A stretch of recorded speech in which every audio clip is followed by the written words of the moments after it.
Olá pessoal, estamos aqui hoje para mais uma sessão do nosso Biofilmes e eu trouxe um filme muito legal para vocês, um filme que tá para lançar aqui no Brasil, mas a prof aqui já viu e então quando sair vocês já vão poder ir pro cinema, se divertir e lembrar das aulas da prof, tá? Então tô bem animado com esse filme de hoje e ele é super divertido também, é uma comédia, bem legal.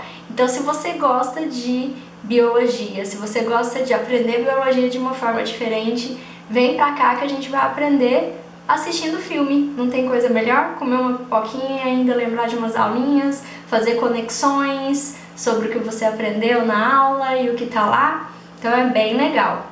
Espero que vocês gostem, fiquem até o final do filme que eu vou trazer 3 curiosidades zoológicas bem interessantes no filme As Aventuras do Dr. Dolittle. Então, falando em Dr. Dolittle, vocês pensam assim, deve ser aquele filme, né, que passava na sessão da tarde e tudo mais. Não, na verdade essa é uma versão nova, tá? Então a gente vai abordar hoje As Aventuras do Dr. Dolittle, 3 curiosidades zoológicas em As Aventuras do Dr. Dolittle. Como eu falei, é um filme de comédia, bem interessante, cheio de aventuras também, com muitos animais, então tem muita coisa para ser discutida. Talvez eu traga mais coisas num próximo vídeo, mas hoje eu escolhi 3 abordagens, tá? Então, só para vocês se adaptarem um pouco, para quem já viu o Dr. Dolittle lá da sessão da tarde, né? Ele é um médico veterinário que se comunica com animais. Olha que bacana, né? Comunicação animal. Só que esse filme ele é feito com Robert Downey Jr., tá? Que é aquele personagem que é aquele que fazia o personagem do Homem de Ferro. Então aí que tá a diferença, né? Aquele Dr. Dolittle lá que a gente via na sessão da tarde era com um outro ator. Então esse que agora a gente tem é o personagem, o mesmo ator que fazia o personagem do Homem de Ferro. E aí também tem uma história um pouco diferente daquela que a gente é acostumado. Então nesse novo filme, As Aventuras do Dr. Dolittle, ele é um médico veterinário que se comunica com animais e ele casou. Essa esposa dele também gostava, né, da natureza e tudo mais, só que ela faleceu, ela morreu, né, e o Dr. Dolittle ficou muito triste com isso e o que ele acabou fazendo? Ele acabou se enclausurando numa região que foi como se fosse uma reserva ecológica, né, que foi feita, que a rainha colocou ele nessa reserva, como se a reserva fosse dele, mais ou menos, ele que administrava ali a reserva. Ele se enclausurou ali, ele não queria mais ver ninguém, ele queria só comunicar com os animais. Essa é a história, né, queria ficar lá só com os animais. Quem que às vezes não ficou, né, triste também, deu vontade de só conversar com o animal, né, principalmente biólogo, direto, às vezes eu tenho vontade, os animais são tão legais, eu vou ficar conversando só com eles. E basicamente foi isso que ele fez, ficou enclausurado lá com os animais, até que uma pessoa foi procurar ele, porque a rainha estava doente, né, é um filme baseada numa época um pouco mais antiga. Então, o que aconteceu? A rainha estava doente e se ele não fosse ver a rainha, se a rainha falecesse, ele ia perder toda essa área que ele tinha lá, né, onde ele morava e tudo mais. Então ele tinha que ir lá ver se poderia ajudar a rainha, apesar de ele ser um médico veterinário, né, às vezes ele poderia ajudar ela. Ele era basicamente um cientista também, tinha muitos trabalhos, né, e desenvolvia muita coisa ali no reino. E aí o que aconteceu? Ele, em contato com a rainha, descobriu que ela tinha uma doença e que poderia ser curada se ele achasse uma fruta específica lá, né, numa região que era assim difícil de chegar. E aí é que ele vai em busca dessa fruta específica nessa região. Então ele vai em busca de curar essa doença que a rainha tinha, né? E aí se desenvolve todo o filme e essas aventuras dele com os animais, né? Já que ele conversa com os animais. Então, assim, antes da gente entrar nessa questão das curiosidades zoológicas do filme em si, a primeira coisa que já é surpreendente no filme é a questão da comunicação animal, pessoal. Por quê? Porque trabalhos de comunicação animal já existem aos montes. principalmente com aves, mas eu tenho a minha experiência com os anfíbios anuros, né? Com as rãs, os sapos, as pererecas, na verdade mais com pererecas e rãs, que foram os trabalhos que eu desenvolvi. E existe uma busca incessante do ser humano em tentar entender o que o animal fala. Então, por exemplo, o que eu fiz durante meu mestrado e doutorado? Eu descobri ali como é que era o canto do Physalemus cuvieri, que é uma rãzinha, tá? E esse canto, basicamente, que era o canto que a gente chama canto de anúncio, ele servia principalmente para atrair as fêmeas, os machos cantavam para atrair as fêmeas. É um canto que parece um latido de cachorro, né? O Physalemus cuvieri também é conhecido como rã-cachorro, é aquele au, au, au, né? Parece um latido de cachorro, e era para atrair essas fêmeas, né? E também para delimitação do território, mas principalmente para atração de fêmeas. E o que eu descobri também, né, principalmente ali no mestrado que eu trabalhei com essas questões, que esses cantos, isso já foi para uma espécie de perereca, que é a Synax constricta, uma espécie endêmica do cerrado, né? O canto que ela emitia, que os machos emitiam, né, para atrair as fêmeas, eles tinham algumas pequenas diferenças na população. Como assim? Vamos pensar, né, numa sala de aula. Tem uma pessoa que fala mais alto, uma pessoa que fala mais baixo, uma pessoa que tem um canto mais que conversa de forma mais grave, a outra que conversa de forma mais aguda. Tem diferenças, né, na vocalização das pessoas. Nos anfíbios também tem essas diferenças, então os machos têm pequenas diferenças ali que são detectáveis pela fêmea, então a fêmea ela consegue achar o macho que ela quer reproduzir pelo jeito que ele canta. É o mesmo canto, todos eles cantam iguais porque são da mesma espécie, mas tem pequenas diferenças. Um tem um canto um pouco mais agudo, o outro tem um canto um pouco mais grave, e aí a fêmea consegue selecionar. Então, de fato, o ser humano ele já tende, né, a tentar entender o que o animal está falando e se comunicar com ele. No meu caso, eu tentei inclusive comunicar. Foram tantos anos de pesquisa que eu cheguei no ponto que eu tentava imitar, né, o canto que o rã-cachorro fazia, o Physalemus cuvieri fazia ali em campo, era muito divertido. E às vezes eles respondiam, viu? Então eu já estava me sentindo Doutor Dolittle ali no meio da selva. Aliás, não era selva, né? Porque o Physalemus cuvieri não fica em selva em si, era mais em áreas abertas, mas era bem Doutor Dolittle, assim, tentando comunicar com animais. Então essa questão da comunicação animal é uma coisa que eu quero ainda discutir bastante com vocês em próximas sessões.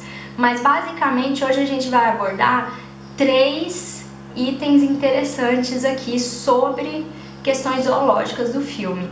A primeira é sobre o polvo e o seu jato de tinta, avestruz, né? A segunda é sobre avestruz sendo ave, será que é, será que não é, voa, não voa?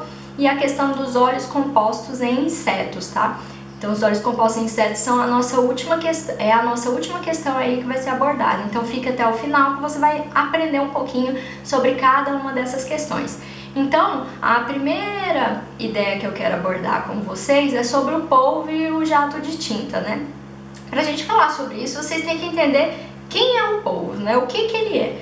Então, para começar, ele é o quê? Um invertebrado, não é um vertebrado. Por quê? Porque ele não tem vértebras, ele não tem uma coluna vertebral, ele não tem um crânio, né? Ele é um invertebrado. Os vertebrados é que vão ter já a estrutura ali por onde vai passar o cordão nervoso e tudo mais, né? A vértebra e o crânio, né? Então ele é um invertebrado do grupo, né? Do filo dos moluscos. Quem são os moluscos? Os moluscos são aqueles organismos mais molengos, né? A gente fala que são organismos de corpo mole. Então, por exemplo, se você pegar uma formiga, ela é durinha. O molusco, o polvo, por exemplo, não, ele é todo molengão, tá? Então essa é a diferença, eles têm um corpo mais mole. E dentro dos moluscos nós temos várias classes. O polvo está dentro da classe dos cefalópodes. Quem que são os cefalópodes? Cefalópodes são aqueles que têm os pés na cabeça. Cefalópodes, cefalo vem de cabeça, podes vem de pés, pés na cabeça. Por quê? Porque eles têm aqueles tentáculos que saem ali praticamente da cabeça, né? E basicamente são organismos o polvo, tá, pessoal? São organismos que não têm concha nenhuma. Por quê? Porque alguns cefalópodes, eles apresentam, por exemplo, uma concha interna, né? Alguns moluscos vão ter a concha externa, por exemplo, né, o caracol, o caramujo, ele tem a concha externa, né? E a lula, né? Quem sabe qual que é a diferença da lula para o polvo? Os dois estão dentro dos cefalópodes, eles têm esses tentáculos que saem ali da cabeça. Mas a lula, ela tem uma concha interna e o polvo não, ele não tem nem essa concha interna, né? Ele não tem concha e tem esses tentáculos. Qual que é a ordem, né, do polvo? O polvo, ele tá dentro da ordem Octópoda. Por quê? Octópoda tem 8 pés, de 8, né, e poda, como eu falei, ou pode, né, de pés. Então são 8 patas ali. E o que é interessante é que dentro desse grupo nós temos um processo que ocorre em outros grupos também, que é o chamado de autotomia. Em alguns momentos ele pode perder parte desses pés, desses tentáculos, para fugir também, alguma forma de fugir de predadores, enganar alguns predadores, e isso daí pode ser regenerado posteriormente. Onde que a gente vê isso? Né? Lá em répteis também a gente tem uma autotomia, só que é só na cauda. Aqui é nos tentáculos. É similar, não é a mesma coisa, mas é parecido com aquilo ali. Então eu achei bem interessante. Eles também têm esse processo de regeneração. E uma característica muito peculiar também do polvo é que eles não apresentam um coração, eles não apresentam 2, mas eles apresentam 3 corações. Isso por conta da estrutura, né, do formato do corpo. Então eles precisam de um coração que bombeie sangue para a região das brânquias, né, e 2 corações, dois corações que bombeiem sangue para a região das brânquias e um coração que bombeie para os demais órgãos, né? Então a estrutura do corpo acabou fazendo com que a presença de 3 corações fosse mais eficiente para esse bombeio de sangue. 2 para a região das brânquias e 1 para os demais órgãos que ele tem. Mas aí é que vem a questão, né? E a questão da tinta? Por que eu tô falando isso? Porque lá no filme, no começo do filme, na hora que o Dr. Dolittle vai visitar a rainha, tem um aquário, um polvo, e tem uma hora que ele libera lá uma tinta e ele some no meio daquela água que fica tudo preta ali, ele some, mas depois a água volta a ficar transparente e o polvo tá lá ainda, né? Como que isso acontece? Da onde que vem essa tinta, né? A tinta, primeiro, ela vai ser produzida, né, quando o animal se sente ameaçado. Por quê? Na hora que ela é produzida e forma aquele alvoroço escuro ali na água, o animal consegue escapar e ninguém consegue ver ele, o predador não vê. Então, basicamente, essa tinta serve para fugir e ninguém vê. Da onde que vem essa tinta? A tinta é produzida num local que é bem peculiar no polvo, né, que são as glândulas de tinta. Seres humanos não têm glândulas de tinta, né? Então, essas glândulas de tinta são uma característica ali bem peculiar, bem interessante no polvo. Ou seja, é uma estrutura que vai produzir essa tinta. E do que essa tinta é feita? Então, a primeira coisa, ela não é muito escura, então ela tem muita melanina. O que é melanina? Alguém lembra? Melanina é aquela proteína, né, que dá a coloração. Quem tem mais melanina na pele tem a coloração mais escura. Quem tem menos melanina é igual a professora, transparente, né? Então a melanina é uma proteína de pigmentação. Só que nessa glândula de tinta aí, quando ela produz isso daí, ela produz uma concentração muito alta de melanina, que é diferente da pele, tá? Então na pele eu tenho uma concentração adequada ali. No polvo, quando ele libera ali a substância que é produzida por essa glândula, a concentração de melanina é muito alta, por isso que fica muito escuro na onde ela é liberada. E é só melanina que é liberada? Não, a glândula de tinta ela vai produzir uma substância com muita melanina, mas pode produzir e liberar junto também substâncias que vão irritar a pele do predador. Então pode dar tipo uma coceirinha, pode arder, alguma coisa assim. De forma que o predador vai se sentir incomodado, vai acabar vazando, não vai conseguir ver o polvo e o polvo vai se livrar do predador. Agora, quanto que é produzido de tinta, né, por um polvo? É muito, é pouco?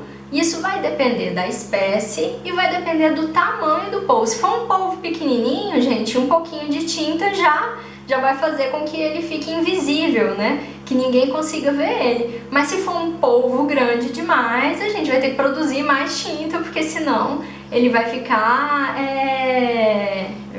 visível para o predador, né? Então depende muito do tamanho e da espécie, vai produzir mais, se vai produzir menos. Lembrando que essa produção, pessoal, gasta uma energia, né? Tem um gasto de energia por trás, por isso que é balanceado. Se for uma espécie grande, vai produzir mais, se for uma espécie menor, vai produzir menos, para balancear esse gasto de energia que ele faz ao liberar essa substância, junto com melanina e outras substâncias que podem provocar alguma irritação na pele do predador.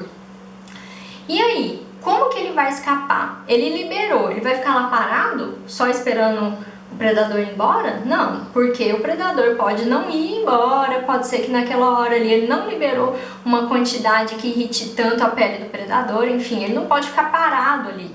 Ele vai ficar numa cortina escura, meio que escondido, mas ele tem que pegar o beco, ele tem que vazar. Como que isso daí é feito, pessoal? Como que ele vai pegar o beco e vazar? É bem interessante também, porque é uma característica bem exclusiva dos polvos. É difícil falar isso. Basicamente é o chamado de fuga a jato, tá? Então é uma locomoção diferenciada. Como que acontece isso? Para a gente entender um pouco, eu vou fazer uma analogia com ar na nossa respiração e balão também. Na hora que eu inspiro muito, fica um monte de ar aqui dentro. Na hora que eu expiro, sai tudo uma vez, não é? Na hora que eu encho um balão, o balão ficou cheio de ar. Eu solto o balão, o que que acontece? Ele sai meio que voando, liberando ar, né? É mais ou menos esse esquema que acontece no polvo. Ele tem uma estrutura aqui na cabeça, ó, que é chamada de sifão, tá? Esse sifão é um sifão. O que que é um sifão? É como se fosse um cano que tá aqui grudado na cabeça, tem lá a parte externa, por meio externo, né? E ele entra aqui na região da cabeça. O que que vai acontecer nesse sifão? Vai entrar água. Ele suga muita água de uma vez só. E depois, o que que acontece? Libera a água de uma vez só.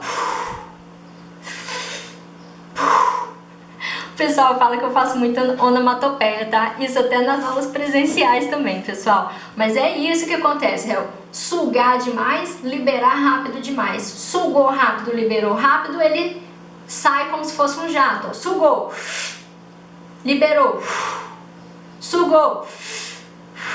Isso é a fuga a jato que acontece no caso do polvo, tá? Então ele tem essa região de sifão, entra água rapidamente, muita água, sai água rapidamente e ele consegue fazer esse movimento aqui de fuga a jato. Então ele libera essa tinta, forma como se fosse uma cortina que ninguém consegue ver ele e ele pega o beco, vaza do predador, enquanto o predador ainda não tá vendo ele, realizando o que é chamado de fuga a jato. Deu para entender um pouquinho? Então esse é o primeiro tema zoológico que eu queria abordar com vocês. Qual que é o segundo? É sobre o avestruz, né? Será que ele é ave? Será que ele não é? Tem um momento do filme que é muito engraçado. Eu falei que é um filme, né, de comédia. Então o que acontece? O avestruz, ele tá lá num navio. Esse navio começa a pegar fogo. E o que acontece? Ele cai na água. E ele começa a se debater e tá quase afogando. E aí o pessoal tem que ir lá salvar ele, porque ele tá quase morrendo. E aí tem um que vira e fala assim: você nem ave é, pelo amor de Deus, você não sabe voar, você não consegue voar, que ave que é essa, né? Então é isso que eu queria tratar um pouquinho aqui com vocês. Lógico que pra gente entender se é ave, se não é, a gente tem que saber de algumas características do avestruz. O avestruz é aquela ave, é uma ave, pessoal, bem grande, como todo mundo dá pra perceber, né? E ele tem um pescoço bem longo, né? A gente vê aquela pescoço bem longo, assim, a cabeça já é mais fina. E a característica essencial é que essas aves, elas são encontradas na África, tá? Então ela tem uma distribuição ali na região da África, óbvio. Tem no Brasil também, eu já vou falar um pouquinho sobre isso. No Brasil tem algumas modificações aí, né? Que é utilizado como... pode ser utilizado em vendas e tudo mais. Já explico. E na África é uma espécie, inclusive, ameaçada de extinção também, com uma cabeça bem fina. Esses organismos, eles podem chegar a mais de 2 metros, pensa só o tamanho, né? E é bem legal que lá no filme Dr. Dolittle usa, né, o avestruz para correr, né? Ele monta como se fosse um cavalo. E tem essas penas bem escuras nos machos, principalmente, que é o que a gente vê lá no filme, né? Tem as penas bem escuras. E o mais interessante, as patas têm tipo 2 dedos, tá? Só 2 dedos, não é mais que isso. É o que garante ela ter uma estrutura ali firme também no ambiente. Aí você fica pensando, será que é avestruz mesmo ou será que é ema? Qual que é a diferença de avestruz para ema? Que foi uma coisa que até eu falei assim, será que eles estão falando sério no filme? Que aí eu já fico procurando os erros biológicos, né? Vai que isso daqui é uma ema. Não, não é uma ema, pelo menos pra mim. Se alguém conseguiu verificar a diferença das patas, coloca aqui embaixo. Eu não vi a diferença das patas, mas eu vi outras diferenças ali que pra mim mostra que realmente é um avestruz. Emas são organismos australianos, tá? Você pode ver ema no zoológico e tudo mais, mas é da Austrália, né? Então a gente tem uma distribuição clássica diferente aí, né? Ema é da Austrália, avestruz lá da região da África. E aí, ó, o que mais me chamou a atenção, a ema, ela tem um pescoço longo, mas é um pouquinho mais curto que o avestruz, só que o pescoço ele não é tão fino igual ao do avestruz, ela tem a cabecinha pequena também, mas o pescoço ele é mais espesso, mais grosso, tá? E a ema nas patas, né, tem 3 dedos e não 2 como no avestruz, além de serem menores, menos de 2 metros, tá? Não chega a ser mais que 2 metros. Então é isso que diferencia a ema do avestruz. No filme é um avestruz mesmo. E esse papo do avestruz não voar? Como é que é isso daí? Voa ou não voa? Na verdade ele realmente não voa. As aves, pessoal, é um grupo, né, de vertebrados aí, não de invertebrados, como no caso do polvo. E eles são divididos em 2 grandes grupos, que é o grupo das carinatas e das ratitas. Quem são as carinatas? As carinatas são todas aquelas aves que vão ter um externo quilhado, em forma de quilha. O que é esse externo quilhado? Bem aqui, ó, na região das costelas, eu tenho um osso no meio, né, que une ali as costelas, que é chamado de externo, tá? E esse osso, no nosso caso, por exemplo, ele é achatado, ele é reto assim. No caso das aves, ele é assim, ó. Ele é quilhado, ele é pontiagudo, né? Por quê? No caso das aves carinatas. Por quê? Porque na hora que elas voam, isso daí bate no vento e abre ali, ajuda no voo. É como se isso daí favorecesse elas a voarem, por exemplo, mais rápido, diminuir o atrito com o ar, tá bom? Porque faz isso daqui com o vento, ó. E isso é uma das características dessas aves carinatas, e além disso elas têm as asas bem desenvolvidas, então são aves que vão voar. Os passariformes, né, de forma geral, né, os passarinhos, né, a andorinha, o pombo, são esses que voam. Mas a gente tem dentro do grupo das aves também as ratitas. Quem são as ratitas? São aquelas aves que já têm as asas atrofiadas e esse externo ele não é mais quilhado. O externo é sem quilha. Ou seja, ele é tipo meio achatadinho também, parecido tipo com nós, assim, ele é mais achatado. Não é que é igual ao do ser humano, mas ele não tem mais esse formatozinho de quilhado, né? Ele não é mais quilhado. Então, são aves que já não voam. Por exemplo, emas, avestruz. O avestruz é uma das maiores aves, né, que não voam. Então, ele é um exemplo de ave, sim, mas dentro do grupo das ratitas. E essa evolução das asas, né, mais atrofiadas, desse osso aí, ocorreu de forma independente entre os grupos aí, mas aconteceu ao longo de milhares de anos com alguns grupos de aves, principalmente dependendo do local onde eles existiam, tá tudo relacionado com a evolução também, o local que possibilitou eles, por exemplo, fugirem, né, de predadores de uma outra forma. Por exemplo, se um avestruz não voa, como é que ele vai fugir de um predador? Porque o passarinho, se tem uma cobra vindo perto dele, ele pode voar, né? Como que o avestruz vai fazer se ele não voa? Pensa só que é um bicho grande, mas ainda assim pode, por exemplo, vir uma onça atrás dele. E aí, o que vai acontecer? Como que ele vai fugir desse predador? Basicamente, apesar deles não terem as asas, né, tão bem desenvolvidas para voar, ele tem uma musculatura na perna de invejar, né? A musculatura é extremamente forte e ele consegue correr demais, ele é um ótimo corredor. Então é isso que vai fazer ele o quê? Fugir de predadores. É bem interessante.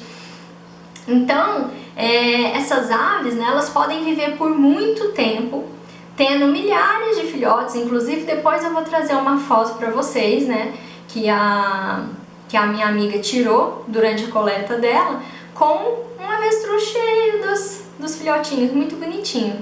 E no Brasil, só para finalizar então essa parte, né, que eu falei que eu ia comentar, no Brasil ela deixou, né, o avestruz deixou de ser considerado uma espécie exótica, ele passou a ser uma ave de produção zootécnica, né, pelo IBAMA desde 2002. Então ele é utilizado ali para produção mesmo, a gente tem locais que criam avestruzes, né?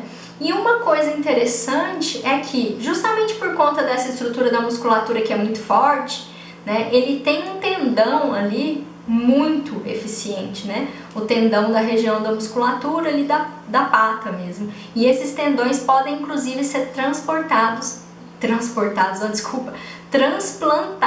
o ser humano. Vocês acreditam nisso? Nossa, é uma super ideia aí, né? Super inovação para utilizar os animais em benefício do ser humano também, nesse caso, em relação à saúde, né? Ao transplante e tudo mais, quando é necessário. Então é bem interessante, bem legal. Agora, uma outra coisa, né? Só para não ficar assim, eu acho que isso daqui eu precisava falar para vocês também sobre o avestruz, é o que? A gente vê muito falando, o avestruz esconde a cabeça em buraco. Inclusive no filme tem uma hora que ele tá com a cabeça escondida no buraco lá, né? Aí você fica, será que isso é verdade mesmo, né? Será que é porque ele ficou com medo e aí ele escondeu a cabeça no buraco? Então é uma forma de desmistificar essa questão também. Isso é muito importante, tá, pessoal? O avestruz, ele não é que ele esconde a cabeça no buraco. O que ele faz?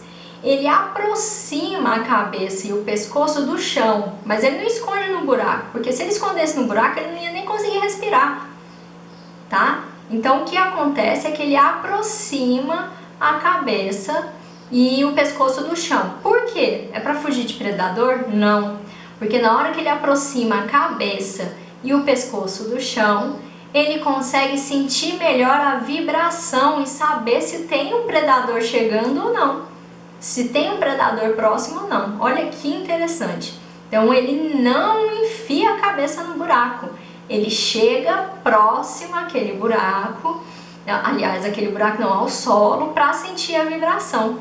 Dessa forma ele vai escutar melhor e ainda vai dar uma falsa ilusão ali pro predador de que aquilo ali é um arbusto, porque não tem cabeça. Tá só aquelas penas, né, tudo pra cima ali, fica parecendo o quê? Parece um arbustão, né? Então o predador pode olhar e achar que não é nada e vai embora. Então, basicamente, ele aproxima a cabeça para escutar melhor se tem um predador vindo e para dar um efeito ali de camuflagem, como se parecesse um arbusto. Então, as fotos que nós vemos de avestruz, né, com a cabeça enfiada, geralmente é uma ilusão de ótica. Ele tá próximo, a cabeça é muito pequenininha, ele tá próximo ali do substrato, né, da terra, do terreno, mas ele não tá com a cabeça enfiada em buraco nenhum, tá? Então isso daí é legal pra gente ter essa ideia aí de como... de desmistificar um pouco essa questão, né, dele ficar com a cabeça enfiada no buraco. E aí agora pra gente terminar a nossa aula, eu vou pro nosso último tema zoológico, né, que são os olhos compostos em insetos. Como assim? Lá no filme tem um momento que, o que acontece? Tem uma libélula voando, essa libélula tá ajudando o Dr. Dolittle ali, e ela tá voando e indo em direção ao navio. Na hora que ela chega próxima do navio, assim, a tela filma como se fosse do olho dela. E aí você vê vários quadradinhos assim, ó. Ela tá vendo um monte de quadradinho, né, ali no navio. Ela não tá vendo igual nós, que é um só. Ela tá vendo os quadradinhos. O que são esses quadradinhos e tudo mais? São os olhos compostos, a gente vai falar um pouquinho disso. Então, pra gente falar sobre isso, a gente tem que entender um pouquinho sobre as libélulas também. Quem são as libélulas? Mais uma vez, libélulas são um grupo de invertebrados, igual o polvo. Só que o polvo está dentro lá do que é chamado de moluscos, né? A libélula não, ela está dentro dos artrópodes. Então elas são invertebrados que não tem, né, ali também uma coluna vertebral, não tem crânio, não tem vértebras, por isso são invertebrados, mas elas estão dentro do filo artrópoda, que são aqueles organismos que têm membros articulados. Articulam-se, eles conseguem dobrar as patas, é isso. São patas articuladas.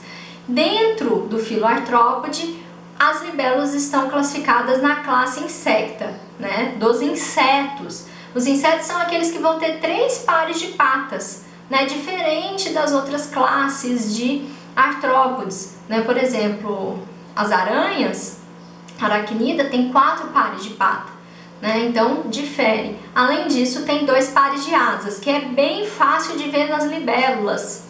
E aí, pra gente classificar ainda mais, as libélulas, elas têm aquele corpinho alongado. Por isso elas estão dentro da ordem dos odonatas, que são aqueles que têm o corpinho bem alongadinho assim, né? E as asinhas bem fininhas, né? Que ajudam elas a se movimentarem em uma velocidade muito rápida. Tem algumas que chegam a 90 km por hora, pessoal. É bastante.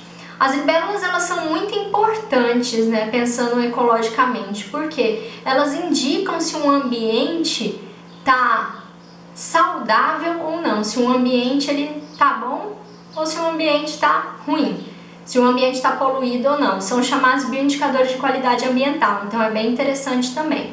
E o ciclo de vida delas é bem legal, por quê? Porque as libélulas, quando adultas, elas ficam muito próximas em regiões que tem água, mas elas voam e tudo mais. Mas e os filhotes, né? Elas têm uma fase de larva bem extensa, cerca de 10% do ciclo total da vida dela, tá? E essa fase de larva fica na água, né? Então são larvinhas, inclusive eu já coletei elas também. São larvinhas pequenininhas que ficam na água, tem uns olhinhos assim, elas são bem engraçadinhas com as patas, e elas não voam, elas só ficam ali na água se alimentando de algumas coisas, inclusive podem comer ali até girinos também, né? E aí ela vai passando por estágios e vai crescendo, vai trocando de exoesqueleto até chegar na última troca de muda, né? E aí depois dessa última troca do exoesqueleto, já com as asas formadas, ela vai poder voar. Nesse momento que ela já é adulta, ela pode achar o seu parceiro sexual. O que acontece? Os machos se diferenciam das fêmeas basicamente porque eles têm ali um pênis também, uma estrutura peniana ali para penetrar na fêmea. E também pode ter relação com cores, né, para atração de fêmea e tudo mais, porque eles têm todo um ritual ali para o acasalamento também. O macho, ele vai introduzir, né, o pênis na fêmea durante a reprodução, e eles vão se dobrar um pouco, existe uma retorção do corpo que é falada, né? Então o que acontece? Quando a gente vê 2 libélulas grudadas, elas estão tipo assim, formando um coraçãozinho, é bem bonitinho, né? E aí elas estão se reproduzindo, porque elas têm essa retorção do corpo, o macho introduziu o pênis e vai ficar um tempo ali, parece tipo um coraçãozinho assim. E aí, gente, já tá, beleza, entendi sobre as libélulas, mas eu quero saber lá dos olhinhos, por que tem aqueles olhinhos, como que é isso? A recepção visual nos insetos de modo geral, incluindo as libélulas, pode ser simples ou compostas, né? O que é essa recepção visual composta? Basicamente é aquilo que a gente vê no filme, formação de vários quadradinhos assim, ó. Né? Então o que acontece? Quando a gente chega bem próximo, né, se a gente pudesse ver ali no microscópio o olho de um inseto, você vai abrindo assim, você vê que tem vários quadradinhos mesmo. Cada quadradinho ou losango, enfim, é uma estruturazinha assim, são várias todas unidas. Cada um daquilo ali é um olho, por isso que a gente fala que é um olho composto, porque tem vários olhos. Esse olhinho ali, né, cada olhinho desse tem um nome, não é chamado de olho em si, porque todos eles vão formar aquela visão composta. Eles são chamados de omatídeos, tá?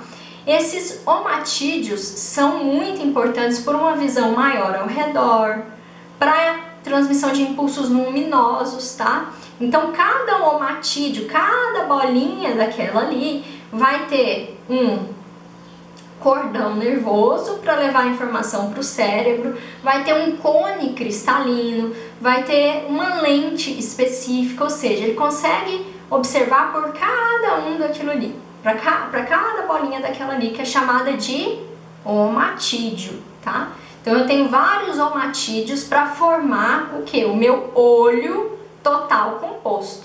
Então ele tem um olhão formado de várias estruturas que são os omatídeos.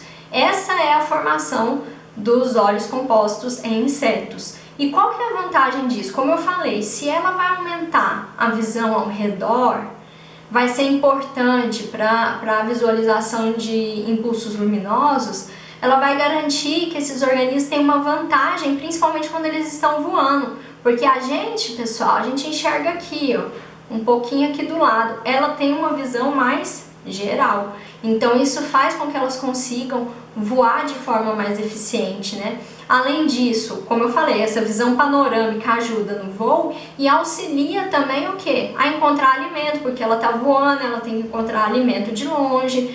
A fuga, né? Ela consegue fugir de forma mais eficiente do predador por conta dessa visão. Então isso é muito importante evolutivamente, para que ela consiga sobreviver num ambiente e continue, né, sendo favorecida ali pelo voo. Né? Então é graças a essa visão que ela tem toda essa possibilidade de voo, essa visão mais panorâmica. Isso é muito importante, diferente de nós. Como nós não voamos, a gente não precisa de uma visão tão panorâmica, né? Então tem uma diferença interessante aí. Então basicamente esse olho composto, que é formado de vários omatídeos, várias estruturinhas, faz com que ela consiga, ao voar, ter essa visão mais panorâmica que é vista no filme. Muito legal, pessoal, porque lá no filme do Dr. Dolittle, As Aventuras do Dr. Dolittle, a gente consegue ver na hora que ela tá voando ali, ela consegue enxergar todo o barco, o que é que tá acontecendo nesse barco. Então eu espero que vocês tenham gostado. A nossa aula termina por aqui, tá? Trouxe bastante informação.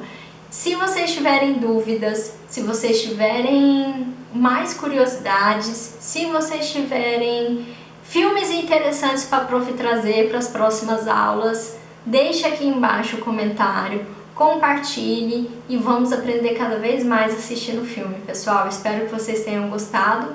Boa semana para todos. Beijo. Até a próxima.